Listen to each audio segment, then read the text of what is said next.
எல்லாருக்கும் நமஸ்காரம். இன்னைக்கு 43வது ஸ்தோத்திரம். 43வது ஸ்தோத்திரம் என்னன்னா, ராமோ விராமோ விரதோ மார்கோ நேயோ நயோ நய வீரசக்தி மதாம் சிரேஷ்டோ தர்மோ தர்ம விதுத்தம ராமோ விராமோ விரதோ மார்கோ நேயோ நயோ நய வீரசக்தி மதாம் சிரேஷ்டோ வீரசக்தி மதாம் சிரேஷ்டோ தர்மோ தர்ம விதுத்தமக. இதை எப்படி சொல்லணும்னா, ராமோ விராமோ விரதோ மார்க்கோ நேயோ நயோ நய வீரசக்தி மதாம் சிரேஷ்டோ தர்மோ தர்ம விதுத்தமக அப்படி சொல்லணும். ராமோ விதாமோ விரதோ மார்க்கோ நேயோ நயோ நய வீரசக்தி மதாம் சிரேஷ்டோ தர்மோ தர்ம விதுத்தமக அப்படி சொல்லணும். இதை சொல்லும்போது அர்த்தம்னு பார்த்தோம்னா,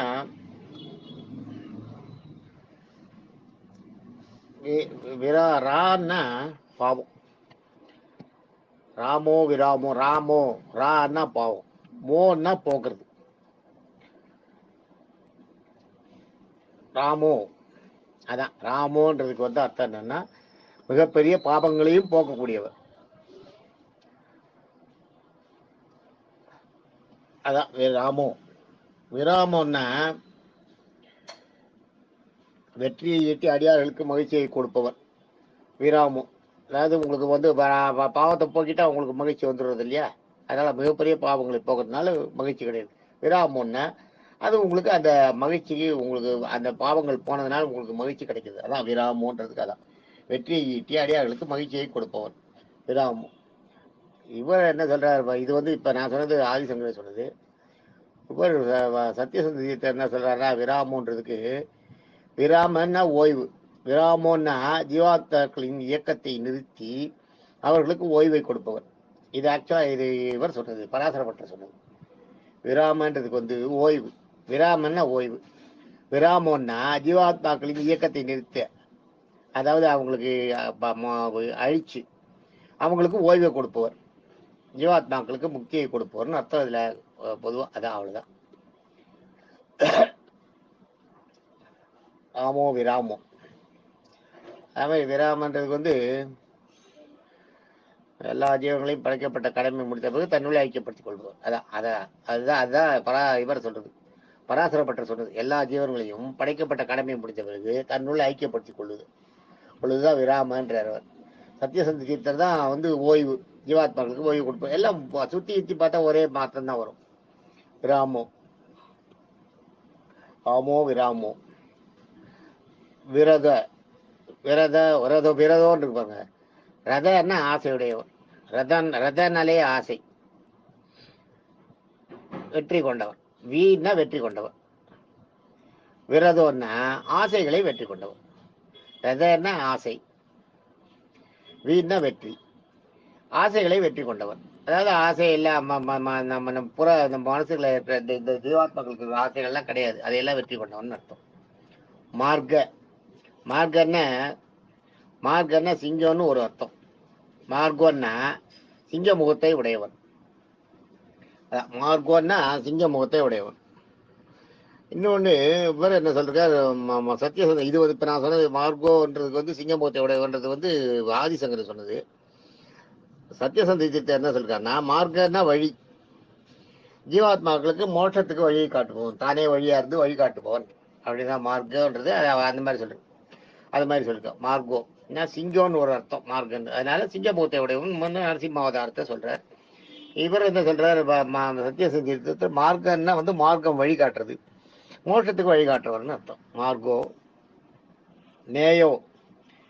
நேயோன்னா நேயம்னு நம்ம படிச்சிருக்கோம் இல்லையா.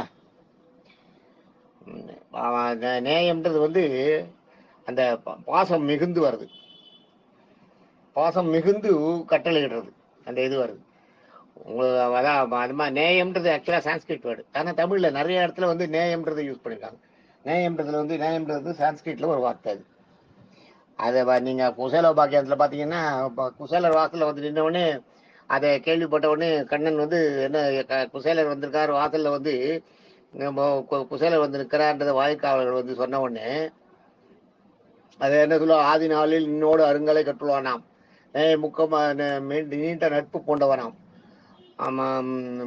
முப்புரி நூலான் குலத்தினில் அந்தணன் என்றான்னு வந்து வாசல்ல இருக்க வாய்க்காவலர் வந்து கண்ணன் கிட்ட சொல்ற.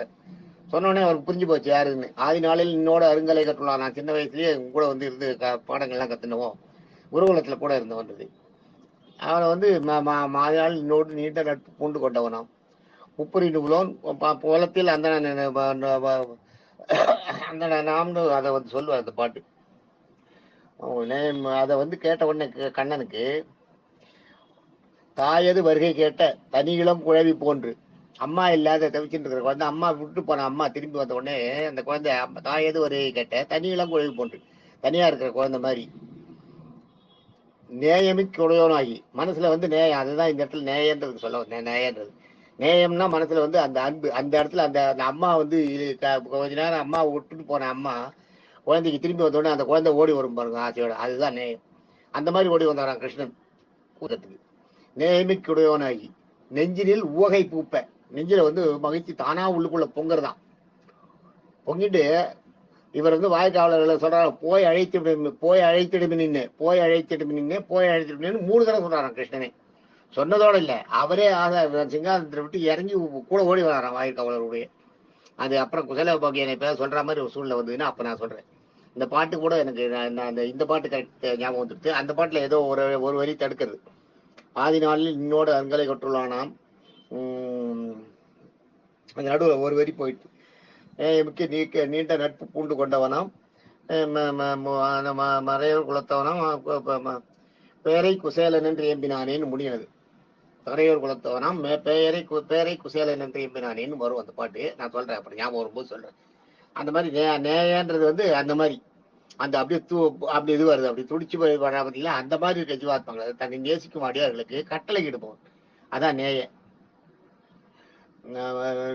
மகோ நேய நயவோ நயகா. நயவோ நயகான்னா ஜீவாத்மாக்களுக்கு தானே வழிகாட்டியா இருந்து அழைத்து செல்பவர்.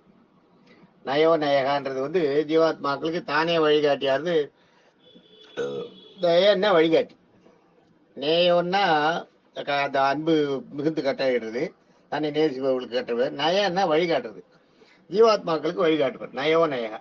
அதான் நயோ அநயகா, அவருக்கு வழிகாட்டுறதுக்கு யாரும் வேண்டியில்லை, அது அவரே வழிகாட்டியா இருக்கிறது. அதான் அணையான்றது. நயோ நயகா, நயோ வழிகாட்டுறது நய, நயகான்றது வந்து நயோ அநயகான்னு எடுத்துக்கூடாது. நயோ அநயகான்னா, நயோ அணையான்னா அணையான்னா தான் வழி இல்லை, தனக்கு வழிகாட்டுறதுக்கு யாரும் வேண்டியில்லை, தானே எழுந்து வழிகாட்டி அழைச்சிட்டு போறவர், தானே வழிகாட்டியா இருக்கிறவர்னு அர்த்தம். வீர, வீரன்றது பராக்கிரமம். மதாம் அளவு கடந்த சக்தி, வீரசக்தி. மதாம் சிரேஷ்ட, சிரேஷ்டன்னா சிறந்த, அதாவது வீர சக்தி, அதாவது சிறந்த சக்தி இருக்கிற பலவான்களா இருக்காங்க இல்லையா, அவங்களுக்கெல்லாம் தலைவரம் வீர பராக்கிரமம். அதான் வீரம் அதிகமா இருக்கிறவங்கள அதாவது சிரேஷ்டன்றது வந்து சிறந்த சக்தி படைத்தவர்களில் முதல்வனாக இருப்பவன், சிறந்த சக்தி படைத்தவர்களில் முதல்வனாக இருப்பவன் அர்த்தம். அதுதான் வீரசக்தி மதாம் சிரேஷ்ட. வீர சக்தி மதாம் சிரேஷ்டன்னு 4 பிரிச்சு விடாது. தர்மோ, தர்ம என்றால் இந்த இடத்துல வந்து தாங்குதல். இங்கே தர்மன்னா தர்மம், தர்மத்தை காப்பாத்துறது. தர்மோ தர்ம, தர்மோ தர்ம, தர்மத்துக்கெல்லாம் தர்மமானது. தர்மோ தர்ம விதுத்தமக, விதுத்தமக பண்றது வி பிளஸ் உத்தமா. வீன்னா தர்ம வழி, உத்தமன்னா சிறந்தவர், தர்ம வழியில் சிறந்தவனாய் விளங்குபவர்னு அர்த்தம். தர்மோ தர்ம விதுத்தமக, தர்மங்களை எல்லாம் தாங்கி அதன் வழியில் நடத்தி செல்பவர்னு அர்த்தம். ஆக இன்னைக்கு வந்து நம்ம 43வது ஸ்தோத்திரத்துல என்ன எவ்வளவு பார்த்துருக்கோம், நேற்று 394 வரைக்கும் பார்த்தோம். இன்னைக்கு 395 ராம, 396 விராம, 397 விரத, 398 மார்க்க, 399 நேய, 400 நய, 401 அணைய, 402 வீர, 403 சக்தி மதாம் சிரேஷ்ட, 404 தர்ம, 405 தர்மோ தர்ம விதுத்தமக. இது தர்ம விதுத்தமகன்றது 405. ஆக 405 பேர் வரைக்கும் நீங்க பார்த்துட்டோம். 394 395 405 வரைக்கும் 11 திருநாமங்கள் சகசிரநாமம் 1000 திருநாமங்கள்ல 11 திருநாமம் இன்னைக்கு பார்த்துக்குவோம். இன்னைக்கு 43வது ஸ்தோத்திரம் முடிஞ்சிருக்கு. தேங்க்யூ.